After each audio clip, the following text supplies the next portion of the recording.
지난 주일 하나님의 섭리라는 제목으로 첫 번 말씀을 전하였고, 그다음에 수요일 날 주일 말씀을 이어서 수요일 날 하나님의 섭리라는 말씀으로 두 번째 말씀 전했습니다. 그래서 오늘은 하나님의 섭리라는 제목으로 세 번째 말씀 전하도록 하겠습니다.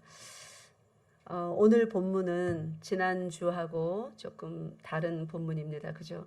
우리가 로마서는 이미 1장부터 다 끝장까지 자세히 구원에 관련된 말씀으로 좀 초점을 맞춰서 다 배웠었습니다. 그 중에 아주 중요한 말씀인 로마서 8장 28절 말씀을 오늘은 구원의 측면이 아니라 우리 인생사에 일어나는 모든 일을 다 합하여서 궁극적인 하나님의 선, 우리의 즉 구원이죠. 완전한 영혼 육의 구원, 그 선을 이루시는, 합하여서 이루시는 그 섭리의 측면에서 오늘 이 말씀을 보도록 하겠습니다. 여기 오늘 본문 말씀을 먼저 보세요.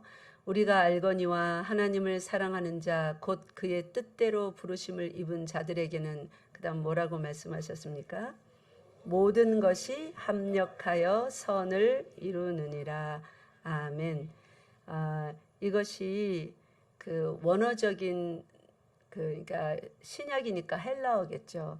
헬라어 원어의 기록 방식으로 좀 제가 풀어서 여러분에게 말씀드려 본다면 어떤 뜻이냐면, 우리는 알고 있습니다.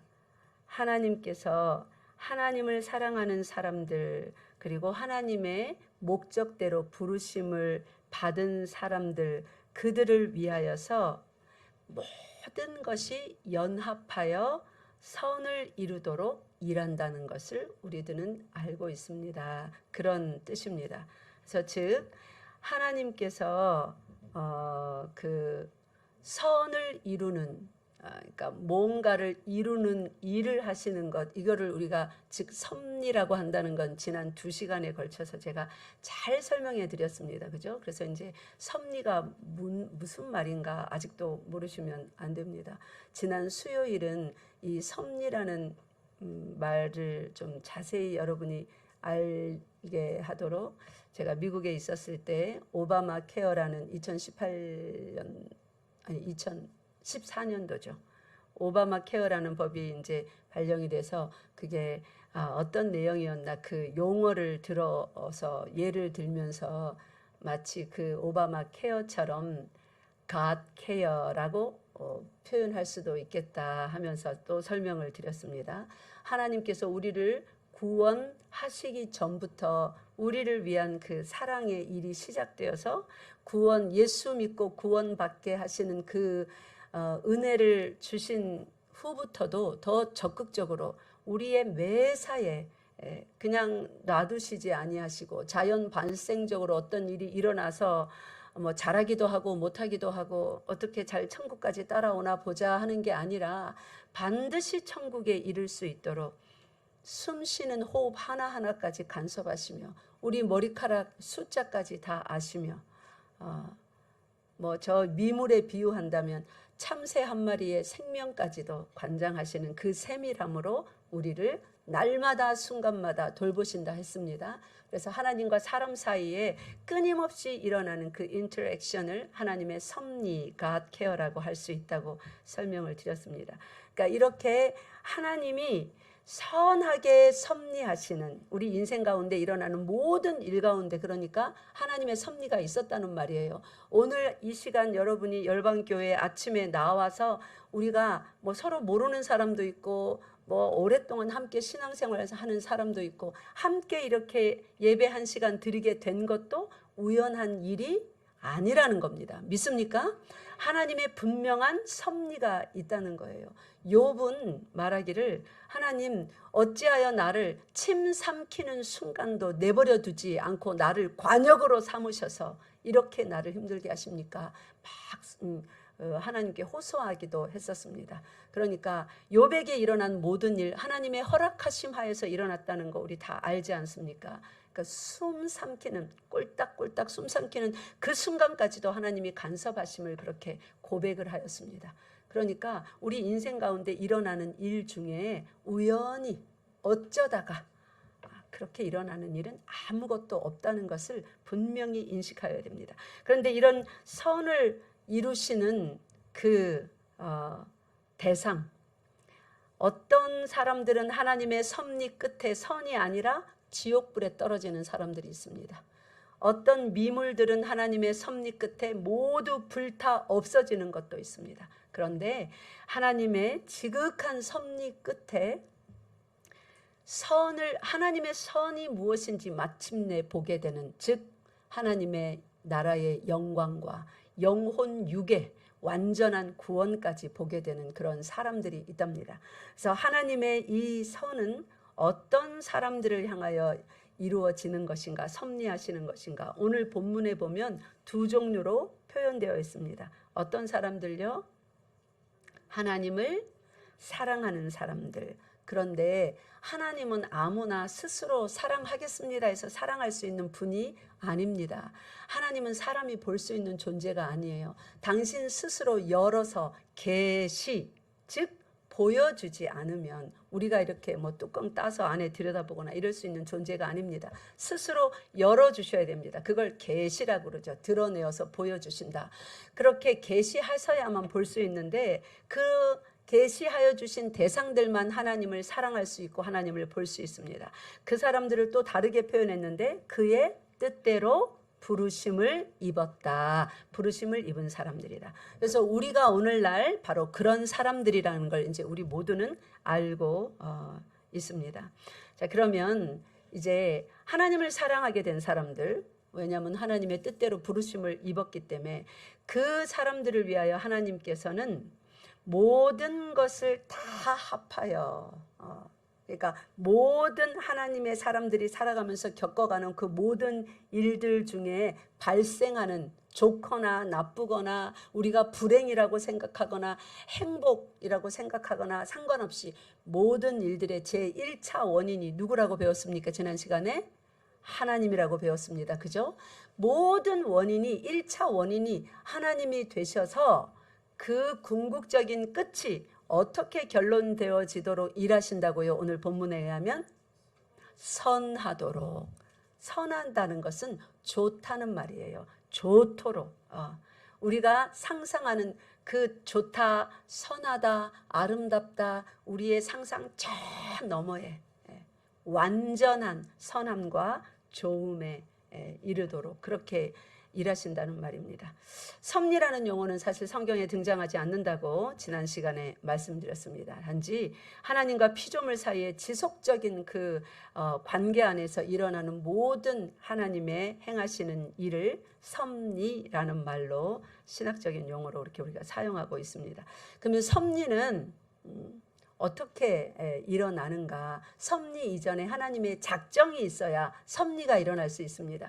하나님이 어떤 일을 작정하지도 않았는데 갑자기 일어나는 일은 없습니다. 우리가 이 병에 뚜껑이 이렇게 닫혀 있습니다. 그죠? 뚜껑이 열리려면 뭐부터 일어나야 돼요? 이 물병의 주인이 내가 저 뚜껑을 열어서 물을 마셔야 되겠다 하고 뭐부터 해야 돼요? 뜻을 세워야 되겠죠. 이게 작정이라는 거예요. 그러니까 내가 여러분은 모르겠지만 이렇게 놔두면서 내가 요 말만 끝나고 저 물병을 들어서 뚜껑 열어서 물을 마셔야 되겠다. 아무도 몰랐지만 나는 속에 뜻을 먼저 작정한 거예요. 그러면 그 다음에 이제 말을 마치고 나서 무슨 일이 일어날까요? 뚜껑 열어서 물을 이렇게 마시는 거예요. 그죠? 이 일은 어떻게 해서 일어난 거예요? 뭐가 먼저 있었습니까? 내 속에 작정이 먼저 일어났어요. 그거 똑같은 거예요. 우리가 인생 가운데 살아가면서 겪는 모든 일들은 하나님의 보이지 않는 영역, 저 영혼 세계 속에서 먼저 일어난 일이에요. 하나님의 생각, 그분의 뜻, 그분의 작정 안에서. 그래서 여러분이 살아가면서 당하는 일들, 겪는 일들을 재수 없어서 아우 내 인생은 그렇게 생각하시면 안 됩니다. 무슨 일이든지 하나님께 갖고 달려나가서 기도해야 돼요. 하나님이 허락하지 않으면 그때 그 일 일어나지 않는 법입니다. 믿습니까? 그래서 섭리가 있기 전에 작정부터 있는데 작정이 무엇인가? 소율이 문답 7번에 나옵니다. 우리 화면 보여주세요. 제가 질문 읽을 테니까 여러분이 답을 읽어보시기 바랍니다. 소율이 문답 제7문, 하나님의 작정은 무엇입니까?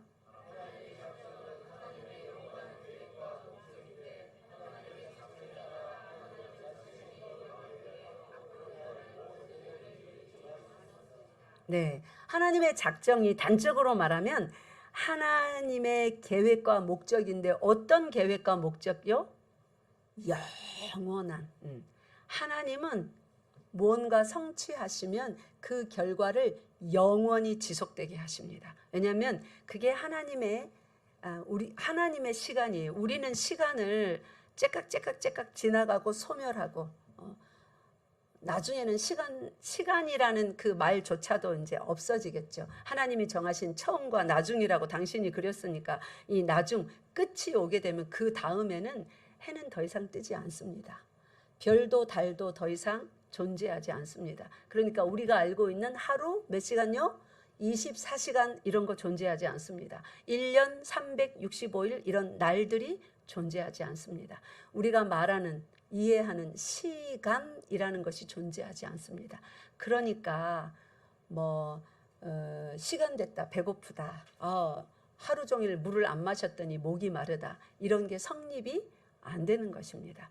피곤하다, 자야 되겠다, 이런 것도 없는 것입니다. 그게 하나님의 나라예요. 모든 것이 완전한 흘러 떠내려가는 나라가 아닙니다. 우리는 지금 세월도 흘러갑니다. 물도 흘러갑니다. 시간도 흘러갑니다. 청춘도 흘러갑니다. 다 흘러가서 끝지점에 다르면 이제 어떻게 되는 거예요? 죽잖아요. 그죠? 이게 세상이에요. 천국은 그런 나라가 아닙니다. 흘러 떠내려가는 나라가 아닙니다. 그래서 막 흘러 떠내려가서 막 자멸하지 않도록 히브리서 1장 3절에 보니까 천지를 창조하신 하나님께서 어떻게 하신대요? 그의 말씀의 능력으로 이 지어진 모든 만물을 어떻게 하신다고요? 붙들고 계신다고. 벌써 까먹은 건 아니죠. 지난 시간에 배웠는데 이 피조된 세계의 천지 만물을 모두 누가 말씀의 능력으로 붙들고 계세요? 우리 주께서, 하나님께서 붙들고 계신다고. 하나님이 안 붙들면 이거 그냥 정해둔 시간 안에서 떠내려가도 빨리 지나는데 안 붙들면 그냥 후루룩 사라져 없어져 버리는 것입니다. 그러니까 이 세상이 존재하는 자체가 하나님의 은혜입니다. 오늘도 2025년 6월 오늘 며칠이에요? 15일. 이 날이 존재하는 건 하나님이 붙드시는 은혜가 있기 때문입니다. 믿습니까? 예.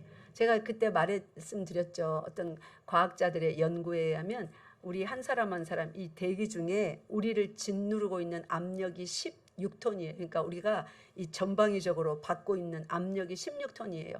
여기에 한 요만큼만 틈이 벌어져서 압력이 제대로 작동이 안 되면 우리는 휴지 조각처럼 우르륵 우그러져 버리는 거죠. 그러니까 그렇게 하지 않도록 이 모든 이 압력을, 장력을, 인력을 하나님께서 꽉 붙들고 계심으로 아무도 우리가 파괴되지 않고 별들도 떨어지지 않고 그대로 있는 것입니다.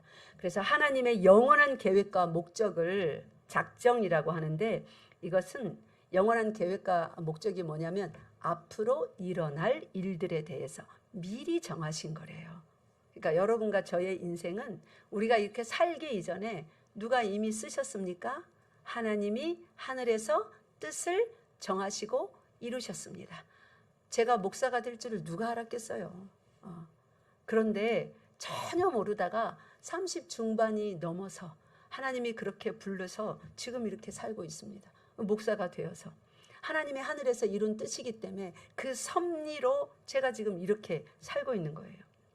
그러니까 일어날 모든 일을 정하셨는데 누구의 영광을 위하여 정하셨답니까? 하나님의 영광을 위하여. 그래서 소요리 문답 제1번이 뭐예요? 사람의 제일 된 목적은 하나님을 영화롭게 하고. 이게 하나님의 원래 사람을 창조하시기 이전에, 청지를 창조하시기 이전에 저 시간 넘어 하나님의 세계, 이 그 영원 세계 속에서 하나님이 그렇게 작정하셨기 때문에, 그래서 사람의 제일된 삶의 목적이 하나님을 영화롭게 하는 것이어야 돼요. 그거를 위하여서 사람을 지으셨다니까요. 믿습니까?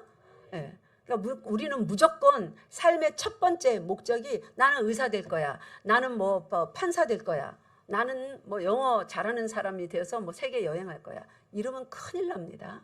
그러면 꿈을 이룰 수가 없어요. 첫 번째 목적은 그 직업이 무엇이든 간에 전부 다 뭐여야 돼요? 하나님의 영광을 위하여서. 판사도 되고 사장님도 되고 운전사도 되고 선생님도 되고 하나님의 영광을 위한 것이 첫 번째여야 돼. 그러면 하나님께서는 이미 창조 이전에, 나를 만드시기 이전에 작정하셨기 때문에 그분의 영광을 위하여서 그 사람이 그 모습으로 그렇게 살도록, 나는 목사로서 하나님의 영광을 위하여 목회 잘하면서 살 수 있도록 하나님이 정해 두셨기 때문에 하나님의 영광을 위해서 하고자 하면 하나님이 붙드신다는 말이에요. 근데 하나님의 영광을 위하여서 하도록 그 사람에게 그 모습을 주고 그 삶을 주고 그 직업을 줬는데, 첫 번째 목적이 돈 많이 버는 거예요. 그리고 두 번째가 돈 많이 벌어서 선교하는 거예요. 이러면 돈 많이 벌 수 있을까요? 못 번단 말이에요. 하나님의 창조 원리가 그렇지 않기 때문에요. 그래서 이 작정하신 일들을 천지 창조를 시작으로 하여서 피조 세계 가운데 하나님의 영광을 드러내기 시작하셨습니다. 그러니까 하나님의 작정하신 일을 드디어 섭리하시는데, 그 첫 번째 섭리가 무슨 일입니까? 천지 창조입니다. 드디어 하나님의 작정은 무슨 일을 하는 게 아니라 하나님의 생각이에요. 정하셨어요. 내가 이 병에 뚜껑을 따서 물을 먹으리라 하고 내 속에 정한 생각처럼 하나님이 그렇게 정하셨어요. 몇 월 며칠 날 어느 시대에 내가 저 서창 땅에 열방 교회를 세워지게 내가 역사하리라 하나님이 정하셨어요. 그걸 누가 알아요? 저도 몰랐는데요. 그죠? 그렇게 정한 것을 실제로 이 가시새가 가운데 드러내어 역사하는 걸 섭리라고 합니다. 그러니까 첫 번째 섭리가 뭐예요? 천지 창조예요. 이제 명확하게 이해하셨습니까? 그러면 천지 창조라는 첫 번째 섭리를 시작하신 이래로 하나님께서는 하나님의 섭리를 단 한 번도 멈춘 적이 없다는 것입니다. 그래서 이 첫 번째 창조의 일을 통하여서 하나님은 하나님이 영광 받기 원하셨어요. 영광을 받으려면 하나님의 뜻이 계속 지켜져야 됩니다. 그래서 영광 받으시기 위하여서 동산의 나무 하나를 심으시고 절대로 먹지 말라. 선악을 알게 하는 나무의 열매는 뭐 하시려고요? 하나님이 영광 받으시려고요. 그리고 또 두 번째 목적도 있습니다. 율법을 주시는 목적, 우리 갈라디아서 3장에서 배웠습니다. 율법은 누구에게 주는 거라고요? 범법하지 않은 자들에게는 율법이 필요 없습니다. 범법자들에게나 필요한 거예요. 율법은 뭐가 죄인지를 알려주려고. 그래서 아담과 하와는 창조 이전부터 이미 죄인들입니다. 우리는 그게 어떻게 그럴 수 있어? 아직 만들어지지도 않았는데 우리는 이해 못해요. 이 머리로는, 이 이성으로는. 하나님으로서만 하실 수 있는 일입니다. 그래서 창조 이전에 하나님이 아담과 하와를 창조하시기 이전에 창조의 목적이 뭡니까? 사람 창조의 목적이 에베소서 1장 4절에서 우리 많이 배웠죠. 뭐 때문에 창조하신다고요? 흠이 없고 거룩하게 하시려고. 창조도 안 했는데 무슨 창조 목적이 흠이 없고 거룩하대요. 그 말은 무슨 말이에요? 창조받기도 전에 사람은 흠이 많고 거룩하지 않다는 것입니다. 그래서 우리는 시간 속에 살으니까 시간 너머에 계시는 하나님의 이 화법을 잘 이해를 못합니다. 그래서 이해할 때까지 연구하고 이해되면 믿으리라 하면 미련한 자라고 성경이 말하고 있습니다. 성경은 이해해서 믿는 것이 아니라 믿음으로 그 다음에 어떻게 되는 거예요? 받아들여지고 나중에 조금씩 하나님께서 열어주시는 만큼 이해하게 되는 것입니다. 믿습니까? 네.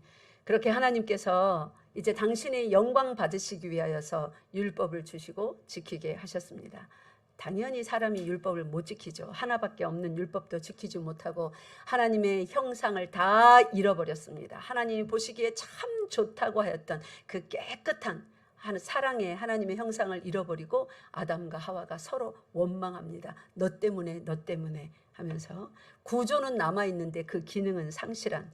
그래서 하나님은 창조 시에도 섭리하셨지만 특별히 사람이 이렇게 범죄하고 난 이후에는 그 섭리를 아주 세밀하게 하십니다. 거룩하고 흠이 없게 하는 것이 하나님의 창조의, 인간 창조의 목적, 그 구원의 목적이시기 때문에 하나님이 그렇게 역사하십니다. 자, 그러면 애초에 창조가 사람 스스로 자가 호흡하며 사는 것이 아니라 하나님께서 창조하시고 숨을 불어 넣으셨을 때 생명이 되었습니다. 그죠? 이것이 우리 존재의 근본 구조입니다. 여기 있는 모두는 태어나서 스스로 자가 호흡하는 것이 아니라 어머니 뱃속으로부터, 어머니로 호흡으로부터 연결되어서 그 호흡이 연습이 되었습니다. 그래서 태어나서 이제 처음으로 세상 밖에 나와서 또 스스로 이제 호흡을 해야 되므로 옆에 의사가 돕습니다. 의사가 없던 시절에 산파들이 도왔습니다. 아기가 첫 호흡을 할 수 있도록. 그죠? 그러니까 이 호흡하는 것조차 누가 도왔습니까? 제일 첫사람 아담부터 생각해 봅시다. 자가 호흡으로 존재했습니까, 우리가? 아니요. 호흡은 밖에서 안으로 불어넣어져야. 그래서 모든 사람으로 태어나는 사람들은 전부 다 부모로부터 호흡을 받아서 그렇게 태어나는 것입니다. 이것이 하나님의 섭리의 일환입니다. 너희들은 스스로 자가 호흡하여 사는 존재가 아닌 것을 알아라. 내가 호흡을 준 여호와 하나님, 너희의 생명이 되시는 하나님이니라. 그래서 예수 그리스도께서 말씀하셨습니다. 내가 곧 길이요 진리요 생명이니라. 그래서 예수님 없으면 생명도 호흡도 없는 것입니다.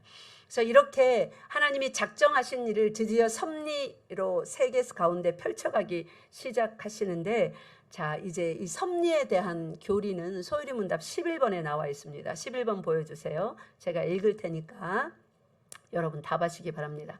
하나님의 섭리는 무엇입니까?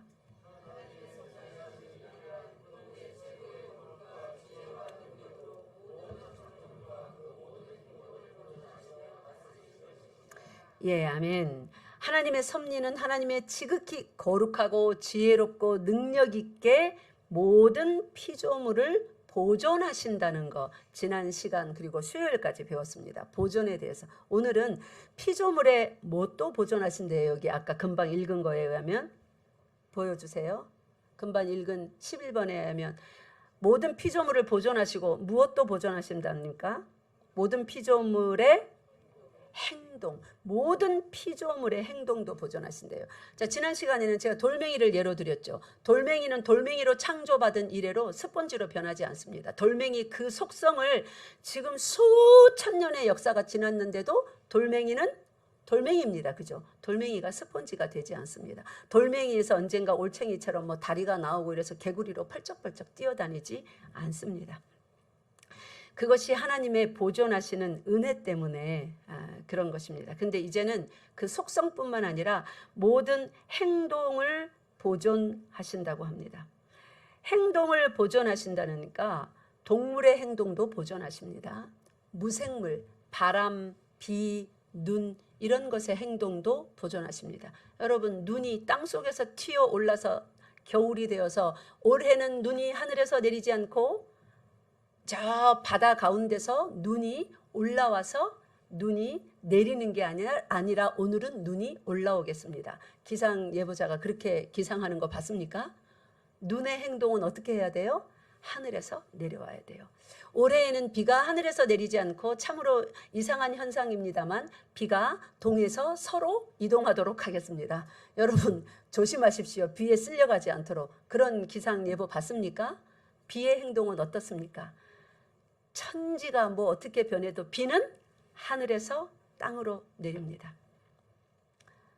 여러분, 어떤 과학자가 탐험가가 막 밀림을 탐험했는데 정말 이상한 일이 일어났습니다.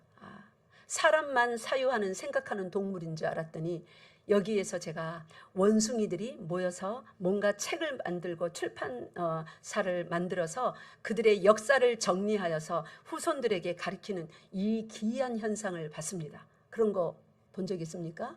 아니요. 원숭이는 원숭이의 행동을 수천 년 이어옵니다. 네. 사람은 아무리 혼자 놔둬도 사람 짓을 합니다. 생각하고 어떻게 내가 이 위험을 헤쳐나갈까. 나름대로 나무를 줍든 돌을 줍든 햇빛을 모으든 뭔가 자기의 몸을 보호하기 위한 생각해서 행하는 행동들을 합니다. 그 행동들, 원숭이는 원숭이의 짓을 하고 뱀은 뱀의 짓을 하고 비는 비의 행동을 하고, 그럼 모든 것을 누가 언제 정하신 것입니까? 하나님께서 창조하실 때 부여한 속성이고 그 속성대로 일어나는 행동인 것입니다. 절대로 아무리 원숭이가 똑똑해도 사람처럼 글로써 그들의 역사를 정리하고 정확한 단어로 말로써, 또 종족이 다르다고 해서 각기 다른 말을 발전시키며 그렇게 할 수 없습니다. 사람만이 여러 가지 말을 갖고 있습니다. 그거 하나님께 벌받은 증거잖아요. 바벨탑 짓다가. 그래서 하나님께서 모든 피조물들의 행동을 보존하셔서 역사가 아무리 흘러도 하나님께서 내가 시작이요 끝이다 했으니까 끝을 내실 때까지는 변함없이 눈과 비는 하늘에서 내리고 바람은 도대체 어디에서 불어오는지 알 수 없이 이렇게 휘돌아 바람이 붑니다. 그리고 사람은 계속 사람의 자녀들을 생산합니다. 사람이 원숭이나 기린을 낳는 법이 없습니다. 기린이 개구리를 낳는 법도 없습니다. 모든 속성을 가진 그 피조물들이 무생물이든 생물이든 그 속성의 행동을 그대로 하도록 누가 보존하세요? 하나님이 보존하십니다. 그러면 이렇게 행동을 보존하시는 그 부분, 우리 성경 말씀 몇 군데 읽겠습니다. 욥기 37장 펴보세요. 이제 좀 여러 군데 볼 것이라서 빨리빨리 보겠습니다. 욥기 37장 6절 그리고 10절부터 13절 먼저 읽겠습니다. 37장 6절. 화면이 빨리 속도가 못 따라올 수도 있습니다. 여러분 성경 펴세요. 37장 6절 그 다음에 10절에서 13절입니다. 시작. 눈을 명하여 땅에 내리라 하시며 적은 비와 큰 비도 내리게 명하시느니라. 10절. 하나님의 입김이 얼음을 얼게 하고 물의 너비를 줄어들게 하느니라. 또한 그는 구름에 습기를 실으시고 그의 번개로 구름을 흩어지게 하시느니라. 그는 감싸고 도시며 그들의 할 일을 조종하시느니라. 그는 땅과 육지 표면에 있는 모든 자들에게 명령하시느니라. 아멘. 13절. 혹은 징계를 위하여 혹은 땅을 위하여 혹은 긍휼을 위하여 그가 이런 일을 생기게 하시느니라. 아멘. 하나님이 얼음, 그러니까 우박이죠. 또 막 얼음을 얼게도 하시고 물의 너비를 줄어들게 또 불어나게. 그러니까 뭐 물이 빠지는 간조, 또 들어차는 만조, 이런 걸 말하겠죠. 구름에 습기를 실으시면, 많이 실으시면 큰 비가 오고 번개로 구름을 흩어지게도 하시고, 이런 일을 하나님이 다 하신다고 성경이 이렇게 분명히 말씀하시는데 우리가 알아야 될 것은 13절입니다. 하나님이 이를 섭리하시는 일 우리는 믿습니다. 그런데 13절을 우리가 명심해야 돼요. 뭘 위해서 이런 일을 한대요? 징계를 위하여. 여러분, 나라에 막 큰 불이 나가지고 도무지 한 달 내내 꺼지지를 않네요. 이게 하나님의 징계로 임할 수 있는 일입니까? 없는 일입니까? 항상 하나님의 징계다 이렇게 해석하시면 안 돼요. 성경이 그렇게 말하지 않으니까. 항상 징계를 위하여 재앙을 준비하실 때 항상 우박을 내리시고 심한 비를 내리시고 그렇게 말한 것 아닙니다. 근데 혹은 징계를 위하여 혹은 땅을 위하여 이렇게 사용하신다는 것을 말씀하십니다. 비가 그치질 않아요. 그래서 홍수로 다 망합니다. 비를 하나님이 뭐로 사용하신 예입니까? 징계. 앞으로 예수님이 다시 오시면 무엇을 하나님이 심판에 사용하십니까? 불을요. 다 태우신다고 그랬죠. 지금도 때때로 징계를 위하여서 주의 백성이 회개하지 않을 때, 믿지 않는 사람들은 그렇게 살아도 괜찮아요. 정해진 시간 동안은 일반 은총 아래서 자기가 노력한 만큼 벌어먹고 살도록 하나님이 허락하셨으므로. 근데 믿는 자들이 그렇게 살아서 그렇게 돈만 쫓아가면 하나님이 징계를 위하여 비를 사용하실 수 있다고 성경이 말합니다. 불을 사용하실 수 있다고 성경이 말합니다. 또 뭐 사용할까요? 가뭄 사용하십니다. 농사가 안 되는 기근 사용하실 수 있습니다. 병충해 사용하실 수 있습니다. 코로나 같은 전염병 사용하실 수 있습니다. 우리나라와 같이 이렇게 아직 휴전 상태인 나라, 전쟁, 우리나라뿐만 아니죠. 이스라엘과 지금 뭐 중동에 전쟁이 나서 난리 않습니까? 항상 그런 것은 아니나 그런 것을 하나님은 주의 백성을 징계할 때 깨달으라고 이스라엘 역사 가운데 있었던 것처럼 사용하실 수 있는 것입니다. 그래서 비가 내릴 때 우리 감사해야 합니다. 심한 비가 내릴 때 회개해야 됩니다. 믿습니까? 네. 혹은 땅을 위하여 혹은 긍휼을 위하여 사용하신다니까. 가뭄이 들었을 때 어떻게 해야 돼요? 하나님 우리를 긍휼히 여기시사 비를 내려 주시옵소서. 심한 전염병이 돌 때 어떻게 해야 돼요? 우리를 불쌍히 여기시사 이 전염병을 그만 거두어 주시옵소서. 항상 그렇다고 치면 안 됩니다, 여러분. 그것도 비성경적입니다. 그러나 하나님이 그렇게 사용할 수 있는 섭리하시는 하나님이신 것을, 하나님의 섭리는 비에도 구름에도 바람에도 불에도 기근에도 물에도 모든 것에 작용할 수 있음을 여러분이 항상 명심하라는 뜻입니다. 그래서 한 줄기 내리는 비에도 감사하시고 심하게 오지 않는 가뭄의 시간에는 긍휼을 구하며 하나님께 기도하시고 매사의 모든 문제를 가지고 하나님 앞에 나가는 여러분 되시기를 바랍니다. 이것이 섭리 교리를 잘 깨달아서 섭리의 세계 속에 내가 살고 있음을, 우리 이런 말 하잖아요. 믿지 않는 사람들도 뭐 자연의 섭리 그런 말 합디까 안 합디까? 안 합디까? 깜짝 놀랐네요. 세상 사람들은 안 하는 줄 알았네. 세상 사람들도 하잖아요. 그죠? 자연의 섭리라고. 그게 다 하나님께서 양심이라는 것을 주셨기 때문에. 로마서 7장에 의하면 양심은 뭐라고요? 기록된 하나님의 율법의 행위라고요. 그래서 기록된 하나님의 율법의 행위로서 그들이 섭리라는 단어를 쓰는 겁니다. 이게 다 자연의 섭리야. 자연의 섭리에 순응해야지. 그러니까 죽어가는 걸 당연하게 여기고 병드는 걸 당연하게 여깁니다. 하나님은 그 섭리로 끝내지 않으셨다고 하잖아요. 여기 하나님께서 사랑하는 자, 그의 뜻대로 부르심을 입은 자에게는 어떻게 섭리하신다고요? 오늘 말씀에 의하면 모든 것을 합하여서 선을 이루는 그 섭리를 행하신다고요. 그저 죽어 없어지도록, 망해서 병들어서 고통받다가 죽도록 자연의 섭리야? 아니요. 하물며 동물들도 하나님의 자녀들이 나타나기를 간절히 기대 고대한다고 로마서 8장에서 말하지 않습니까? 왜요? 그때가 되면 그들도 이 고통의 사슬에서 벗어나서 천국에 동물들이 있을까요? 없을까요? 있잖아요. 성경에 나오잖아요. 그죠? 그들도 그것을 바랄 만큼 하나님은 그렇게 섭리하신다는 거예요.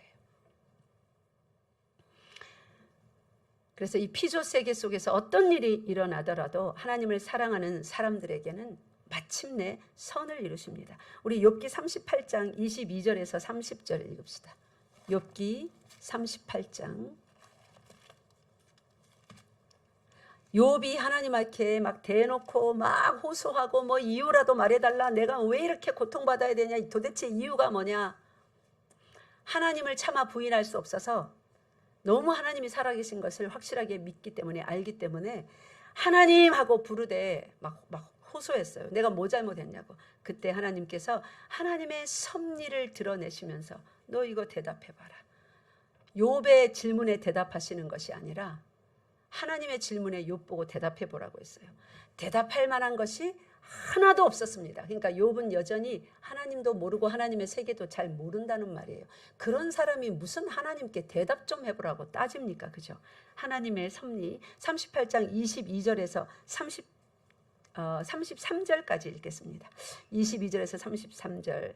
자, 이 무생물의 세계 가운데 하나님의 섭리가 어떻게 일어나는지 보세요. 시작. 내가 눈 곳간에 들어갔었느냐, 우박 창고를 보았느냐. 내가 환난 때와 교전과 전쟁의 날을 위하여 이것을 남겨 두었노라. 광명이 어느 길로 뻗치며 동풍이 어느 길로 땅에 흩어지느냐.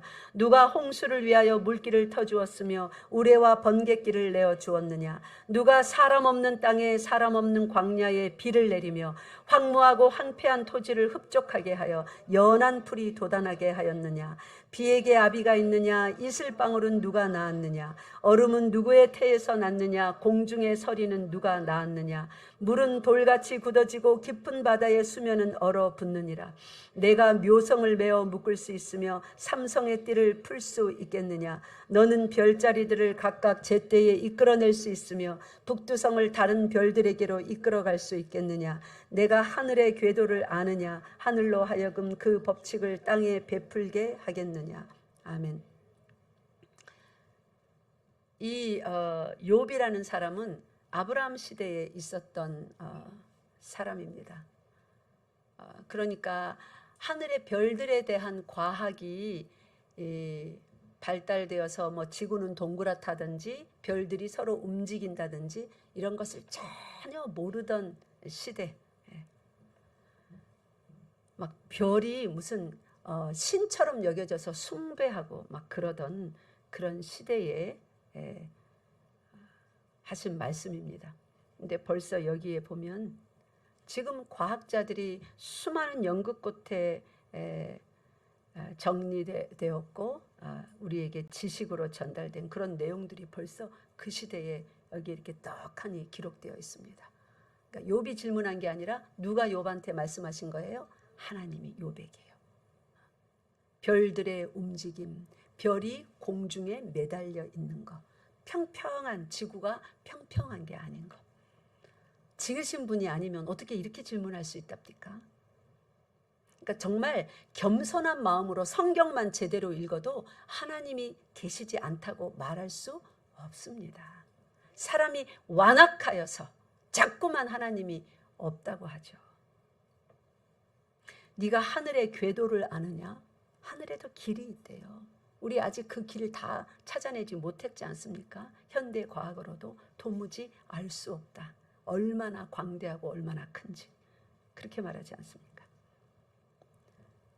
그래서 이런 무생물들, 불, 우박, 눈, 안개, 얼음, 물이 돌처럼 굳어진다는 뭐 이런 표현들, 이런 자연 현상이 우연히 뭐 저절로 그렇게 일어나는 법이 아닙니다.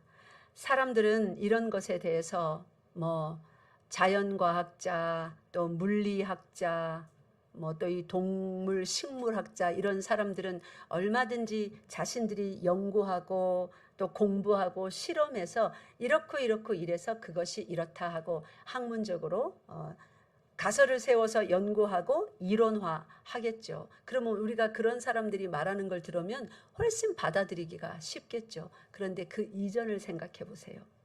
만약에 누군가가 이 우주 전체가 항상 그렇게 운행하도록 붙잡고 있지 않는다면, 아까 말했죠. 모든 피조물의 속성대로 행동하도록 하나님이 붙잡으신다고요. 그죠?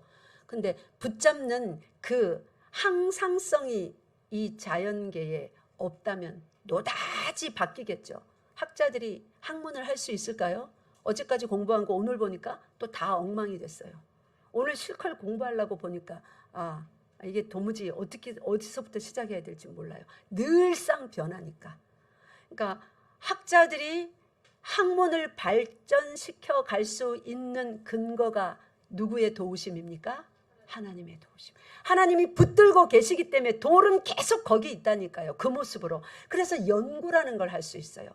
하나님이 붙들고 계시기 때문에 비는 항상 하늘에서 내려요. 바다에서 수증기로 올라가서 항상 비가 내리는 길이 있다니까요. 비가 다니는 길, 구름이 다니는 길이 있다니까요.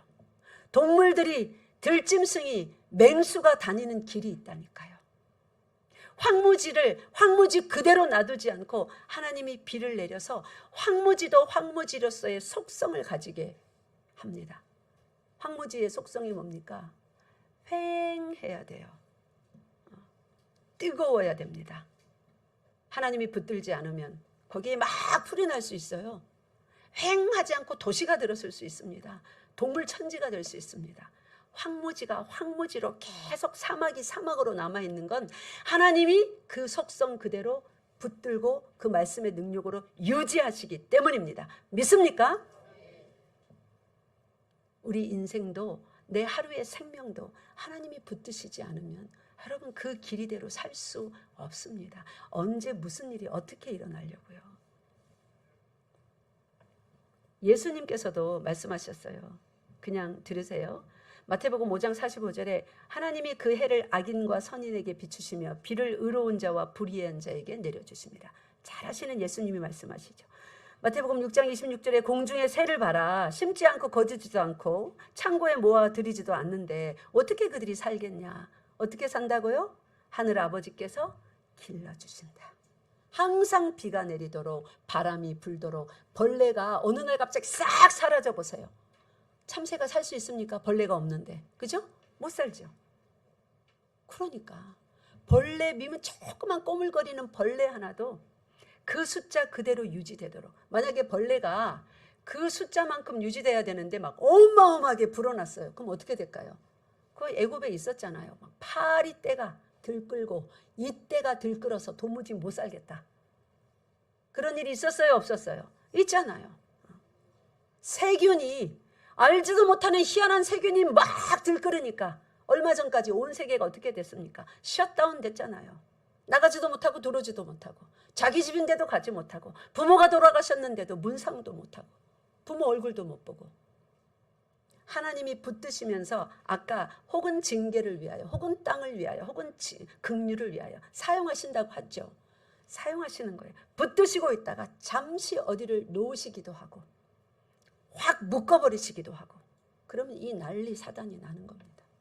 이런 거를 보면서 그게 왜 그런지 성경에 이렇게 자세히 적나라하게 아주 직관적으로 직설적으로 기록해놨음에도 불구하고 이걸 읽고서 에이 아니야 거짓말이야 이런 사람들을 성경은 미련하다 어리석다 그렇게 말하고 있습니다.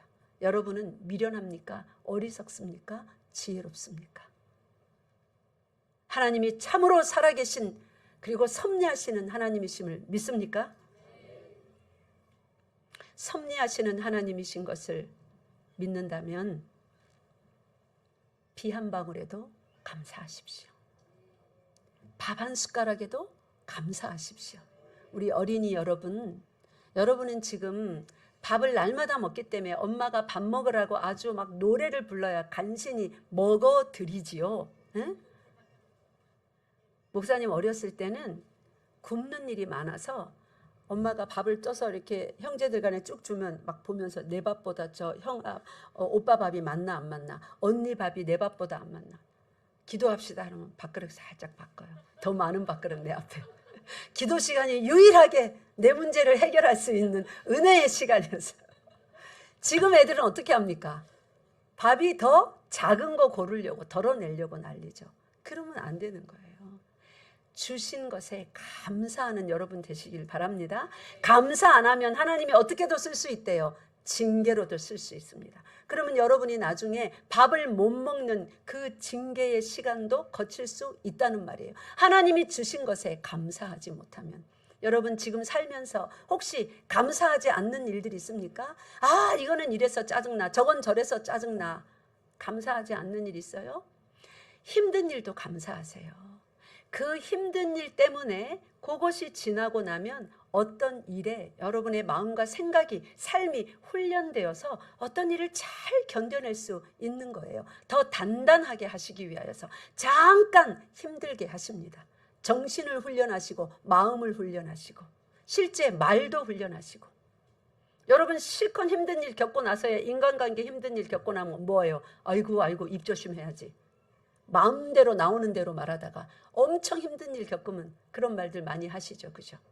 그러니까 어떤 힘든 일도 그냥 힘든 게 아니라 누구의 무엇 아래서 힘든 겁니까? 지금 하나님의 섭리 아래에서 잠시 겪는 일들이에요. 무엇이든지 감사하시기 바랍니다. 그래서 말씀을 맺겠습니다. 디모데전서 4장 4절에서 5절 말씀 우리 함께 읽읍시다. 디모데전서 4장 4절에서 5절 말씀 함께 합독합니다. 시작. 하나님께서 지으신 모든 것이 선함에 감사함으로 받으면 버릴 것이 없나니 하나님의 말씀과 기도로 거룩하여 짐이라. 아멘. 우리가 신앙생활하면서 때때로는 불평하고 원망하고 근심하고 이렇게 살기도 하였으나 이렇게 하나님의 섭리라는 이런 말씀을 배울 때에 말씀으로 우리가 거룩해집니다. 아, 그게 아니구나. 감사해야 되구나. 그러면서 또 기도합니다. 말씀과 기도로 거룩하여 지면 하나님이 지으신 이 섭리의 세계 속에서 모든 것을 뭐로 받을 수 있다고요? 감사로 받을 수 있다고요. 감사하는 사람에게 감사의 일들을 주십니다. 감사하는 사람에게 감사의 제목이 자꾸만 생겨납니다. 여러분 성경 다 뒤져보세요. 불평하는 사람에게 감사의 일이 어우 너 그렇게 힘들어. 그래서 그렇게 불평하는구나. 내가 감사의 일 줄게. 그런 예가 있습니까? 한 건도 없습니다. 정말 죽을 것 같은 힘듦과 억울함 속에 요셉을 보세요. 그럼에도 불구하고 하나님 원망하지 아니하고 감사하고 인내로 기다릴 때 드디어 어떤 일이 주어집니까? 감사할 일들이 주어집니다. 여러분 불평하는 입술 속에 원망하는 삶 속에 감사의 일은 일어나지 않습니다. 왜 그런 거예요? 하나님께서 섭리하는 이 세계 속에서 우리가 살고 있고 하나님은 모든 것 좋은 거 좋지 않은 거 힘든 거 뭐 안 힘든 거 뭐 불행한 거 행복한 거 우리가 겪는 모든 일 침 꼴딱꼴딱 삼키는 그 한순간까지도 전부 다 합하여서 하나님을 사랑하는 자들 그 뜻대로 부르심을 입은 자들에게는 합해서 뭐를 이루기로 작정하셨다고요? 선을 이루기로 작정을 하셨고 그 작정을 우리가 살아가는 이 인생의 매일에 이루어 가시는 것을 섭리라고 합니다. 그러니까 감사 안 하는 사람에게는 하나님의 섭리가 그러하니 감사할 일이 앞으로도 없을 줄 아십시오. 예? 아십시오. 끝이 웃기게 끝났죠. 기도합시다. 살아계신 하나님 아버지 참 감사합니다.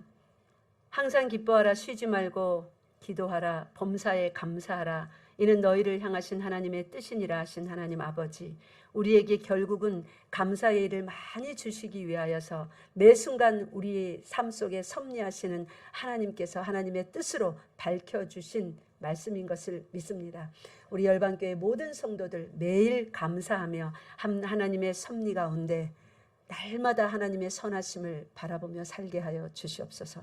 우리 주 예수 그리스도 이름으로 기도드리옵나이다. 아멘.